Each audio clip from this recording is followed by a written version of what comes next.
श्रीगुरुभ्यो नमः। हरि ओम।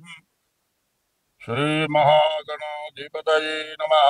श्रीमहासरस्वत्यै नमः। हरि ओम।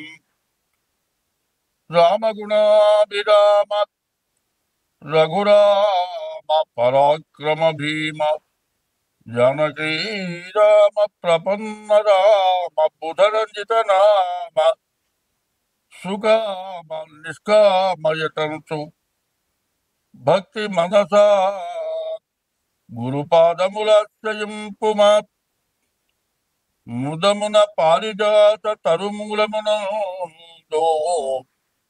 అతి సూక్ష్మ రూపుడై హృది రఘువీరు నామమును ఎప్పుడు చెప్పు రామ భక్తులను బదలక బ్రోచుచుండు గను వాయుతనూదుని తీరాదుని యదను దలంచి భక్తి కుమతి గురుపాదములాశ్రయింపుమ చిత్తశుద్ధిగా నీకు సేవ చేసటగా నిప్పుడమిలో జనుల మెప్పులకు గాదు జన్మ పావనతకై స్మరణ చేసటగా నిస్సాటి వారిలో ప్రతిష్టలకు గాదు ముక్తి కోసరమునే మృక్కి వేడతగా నిర్దండి భాగ్యము నిమిత్తంబు కాదు మిమ్ము పొగడను విద్యనే స్థితినే కాది కుక్షి నిండి కూటి కొరకు కాదు పారమార్థికమునకునే పాటుబడితే కీర్తికి నపేక్షపడలేదు కృష్ణవర్ణ భూషణ వికాస శ్రీ ధర్మపుర నివాస దుష్ట సంహార నరసింహతురిత దూర 2025 సంవత్సరం మే నెల 1వ తారీఖు నుండి మే నెల మాస ఫలాలు 2025 మే నెల 5వ రాశి సింహరాశి ఫలితాలు చెప్పుకుందాం. ఈ సింహరాశికి చెప్పాలి అంటే దాదాపు మొన్న మార్చి 30 నుంచి అష్టమ శని ప్రాణకంటకుడు. ఎట్లా బతకాలో అర్థం కాని సమస్యలు. చేసే ఉద్యోగం పోతుంది, కొత్త ఉద్యోగం దొరకదు, ఇప్పటికే అప్పుల పాలు ఉంటాయి, ఇంకా కుటుంబంలో ఎవరికో అనారోగ్యాలు, పిల్లలు చదువు చివరికి వచ్చింది, ఫీజు కట్టాలి, ఇవన్నీ తప్పనిసరైనవే.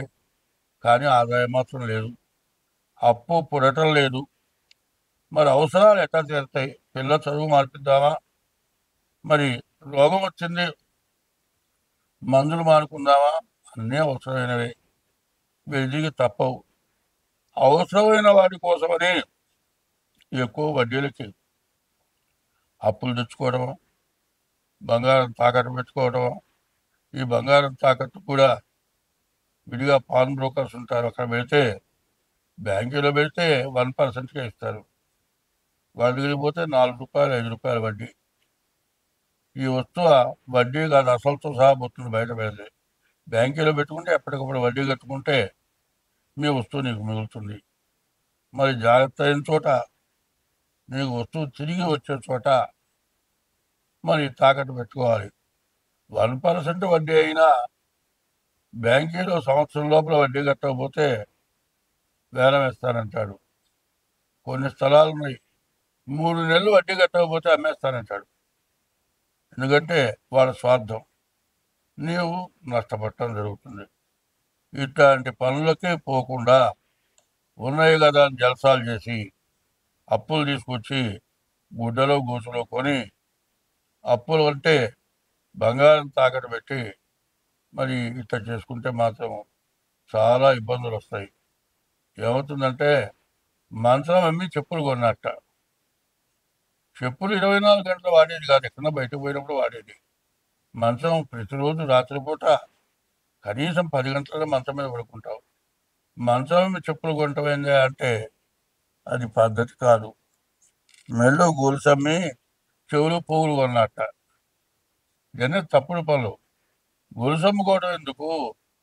చెవులకి పోగులు కొంటే బంగారం కొలుసుకుంటేనేమో 3 తులాలు అవుతుంది. చెవుల పోగులు కొంటే 3 గ్రాములతో అయిపోతుంది. మిగతా డబ్బులు జలసా చేసేట. బాగున్నప్పుడు ఎప్పుడు కూడా మనిషి ఎట్లా ఉండాలంటే, మనిషికి మంచి ఆలోచన ఎప్పుడు ఉండాలి. వచ్చిన డబ్బులు ఒక నెలలో రాలేదండి, ఓ నెలలో బాగా వచ్చినాయి. వచ్చిన నెలలో జాగ్రత్తగా వాడుకొని మిగతా డబ్బులు జాగ్రత్త చేసుకుంటే 2 నెలలు డబ్బులు రాని రోజున బతకడానికి అవకాశం ఉంటుంది. చాలా మంది నన్ను అడుగుతూ ఉంటారు, ఏమండి కర్కాటక రాశి బాగుందని చెప్పావు, మా పరిస్థితి ఏం బాగాలేదు, ఏమిటయా ఎందుకు ఎట్లా అయింది అంటే, ఏముందండి చెప్పులు కొన్నాను, చాంతాడు కొన్నాను, ఇల్లు చాలటలేదు, బాగాలేదని ట్రిపుల్ బెడ్రూమ్ తీసుకున్నాను, నెలకు వచ్చేప్పటికల్లా 30,000 అద్దె అవుతుంది, ఉన్నత దానికి ఎక్కువ బాగుంది కదా అని తీసుకున్నానంటే, బాగుంది కదా అని మరి బజార్లో ఉండే అనవసరమైనవి కొంటావా? కొనవు. కూరగాయలు ఇంట్లో కావాల్సినంత వరకు కొనుక్కుంటే సరిపోతుంది కానీ, మరి కిలో కొనే చోట కూరగాయలు బస్తా కొన్నావు అనుకో, బస్తా కూరగాయలు ఎన్నాడో 2 రోజులు తింటావా? తినవు, అవి కుళ్ళిపోతాయి. అట్లా నష్టమయ్యేవి కొనకుండా, కొన్న ఇల్లు బంగారమో కొన్నాం అనుకో, ఇవాళ కొన్న రేటుకి రేట్లు పెరుగుతాయి, ఆస్తి విలువ పెరుగుతుంది, ఇప్పుడు బంగారం విలువ పెరుగుతుంది. అట్లా జమ పడేవి కొనుక్కోవటం మంచిది ఈ రాశి వాళ్ళు. అట్లా కాకుండా జలసా పనులు చేయటం మంచిది కాదు. బాగుంది జాతకం, డేట్ ఆఫ్ బర్త్ ద్వారా జాతకం చూపించుకోండి. మీకు ఏది కావాలన్నా కింద ఫోన్ నెంబర్ ఉంటుంది, దాని ద్వారా హస్త సాముద్రికం కానీ డేట్ ఆఫ్ బర్త్ ద్వారా కానీ మీ జాతకం చెప్పడం జరుగుతుంది. కర్కాటక రాశి వాళ్ళకి చాలా మంచి రోజులు బాగున్నాయి. స్వస్తి.